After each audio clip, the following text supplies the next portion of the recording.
যদি বলি এই আইসক্রিমটা শুধুমাত্র 500 গ্রাম দুধ দিয়েই তৈরি করেছি, বিশ্বাস হবে? হবে না তো? আজকের রেসিপি আপনাদের তাহলে দেখতে হবে।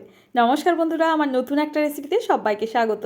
আজকে তৈরি করে দেখাবো খুব কম উপকরণে, কম সময়ে আর কম খরচে একদম হোমমেড এইরকম দারুণ tasty custard ice cream recipe. Ice cream যদি আপনার ভীষণ ভালো লাগে আর বাচ্চা যদি বাড়িতেই থাকে, আপনার জন্য তাহলে আজকের এই রেসিপি রইল। একদম কম উপকরণে তৈরি হয়ে যাবে ঝটপট। তাহলে চলুন বন্ধুরা, দেখে নেওয়া যাক আজকের রেসিপি। আশা করছি এই রেসিপি আপনাদের অনেক ভালো লাগবে। রেসিপিটি চলে যাওয়ার আগে আপনার কাছে অনুরোধ রইল, সেভ করে রাখুন। এটা দেখে বানিয়ে নিতে পারবেন খুব সহজে গরমের দারুণ মন ঠান্ডা করার আইসক্রিম। প্রথমে এই আইসক্রিম তৈরির জন্য আমি নিচ্ছি এখানে 1 প্যাকেট 500 গ্রাম দুধ। এটা না ফুল ক্রিমওয়ালা দুধটা নেওয়ার চেষ্টা করবেন, এতে আইসক্রিমের টেস্ট একদম দোকানের মতো হবে। দুধটা গরম বসিয়ে এদিকে বেশ কয়েকটা উপকরণ রেডি করে নিচ্ছি। তো দেখুন, এখানে হাতের কাছে থাকা আমন্ড, এখানে নিয়েছি কাজু আর পেস্তা।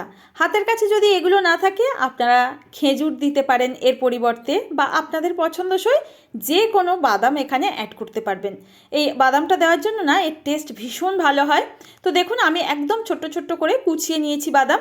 আপনারা যদি পারেন এখানে এইভাবে কুচিয়ে অ্যাড করতে পারবেন, কিংবা আপনারা এটাকে মিক্সিতে দিয়ে ঘুরিয়ে নিতে পারেন। এখন আরও একটা পাত্রের মধ্যে 1.5 টেবিল স্পুন মতো নিয়ে নিচ্ছি কাস্টার্ড। এটা কিন্তু আপনারা যে কোনো মুদি দোকানে খোঁজ করলে পেয়ে যাবেন, কাস্টার্ড পাউডার বললেই দিয়ে দেবে। তো দেখুন, 1.5 টেবিল স্পুনের মধ্যে আমি একটু লিকুইড দুধ দিয়ে দিলাম। দুধটা কিন্তু একদম রুম টেম্পারেচারে থাকা দুধ, না কোনো রকম গরম না ঠান্ডা। এটাকে দিয়ে ভালো করে মিশ্রণটা রেডি করে নিলাম। এদিকে আমাদের দুধটাও কিন্তু উঠে গেছে। এই দুধটাকে না কোনোভাবে ঘন করার কোনো প্রয়োজন নেই, শুধুমাত্র দুধটা একটু ফুটে উঠলেই এর মধ্যে আমরা মিষ্টির জন্য চিনিটা অ্যাড করব। চিনিটা এখানে নর্মাল চিনি ব্যবহার করেছি। এগুলো প্রত্যেকটা উপকরণ দেখবেন আমাদের রান্নাঘরে সাধারণত পাওয়াই যায়। তো চিনিটা এখানে 500 গ্রাম দুধের জন্য আমি 100 গ্রাম চিনি রেখেছিলাম। মিষ্টিটা আমার একদম পারফেক্ট ছিল। আপনারা দুধের পরিমাণ যদি বাড়িয়ে নেন, অবশ্যই করে চিনির পরিমাণটা বাড়িয়ে দেবেন। তো দেখুন, এইবার ভালো করে কিন্তু চিনিটা এর মধ্যে যতক্ষণ না মিশে যাচ্ছে, একদম গলে গিয়ে, ততক্ষণ জাল করে নিয়েছি নাড়াচাড়া করে। এবার আগের থেকে যে কাস্টার্ড আর দুধের মিশ্রণটা তৈরি করে রেখেছিলাম, সেটাকে ভালো করে নাড়িয়ে এক হাত দিয়ে আমি এই কাস্টার্ডের মিশ্রণ দিলাম, আর এক হাত দিয়ে কিন্তু অনবরত নাড়াচাড়া করে গেছি। কাস্টার্ড কিন্তু এখানে দেওয়ার সাথে সাথেই নাড়াচাড়া করতে হবে, নাহলে দলা পাকিয়ে যাবে, এতে আইসক্রিমের টেস্ট ভালো আসবে না। এবার ড্রাই ফ্রুটস যে কুচিয়ে রেখেছিলাম সেগুলো অ্যাড করে দিলাম।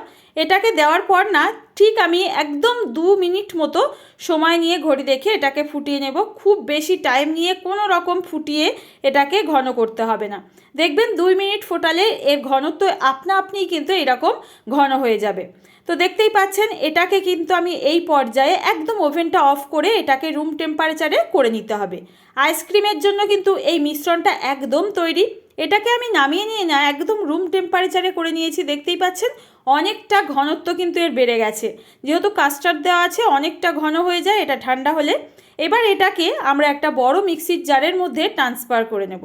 এটাকে মিক্সির জারের মধ্যে দেওয়ার পর আমরা 30 থেকে 40 সেকেন্ড মতো ব্লেন্ড করব। আপনারা যদি মিক্সির মধ্যে না দিতে পারেন, মানে মিক্সি যদি বাড়িতে না থাকে, সেখানে কিন্তু আপনারা একটা হ্যান্ড হুইস্ক নেবেন। ভালো করে 3 থেকে 4 মিনিট সময় নিয়ে এই মিশ্রণটা ঠান্ডা হয়ে যাওয়ার পর ফেটিয়ে নিতে হবে।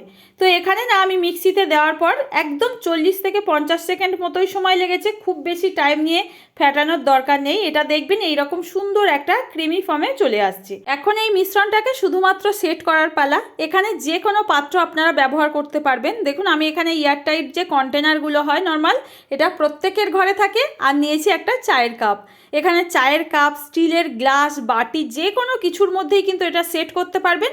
শুধুমাত্র ঢাকাটাকে ভালো করে বন্ধ করবেন, যাতে উপর থেকে বরফের টুকরোগুলো এর মধ্যে না জমাট বাঁধতে পারে। এখন এই মিশ্রণটা দুটোর মধ্যে সমান ভাগে ভাগ করে দিয়েছি। এবার উপর থেকে একটু সুন্দর দেখার জন্য বাদাম কুচি কিছুটা রেখে দিয়েছিলাম, সেটাকে অ্যাড করে দিচ্ছি। আপনারা এই পর্যায়ে যদি চান একটু ছোট ছোট চকলেটের টুকরো অ্যাড করতে পারবেন, বা কিশমিশ, যে কোনো কিছু আপনাদের পছন্দসই দিয়ে দেবেন।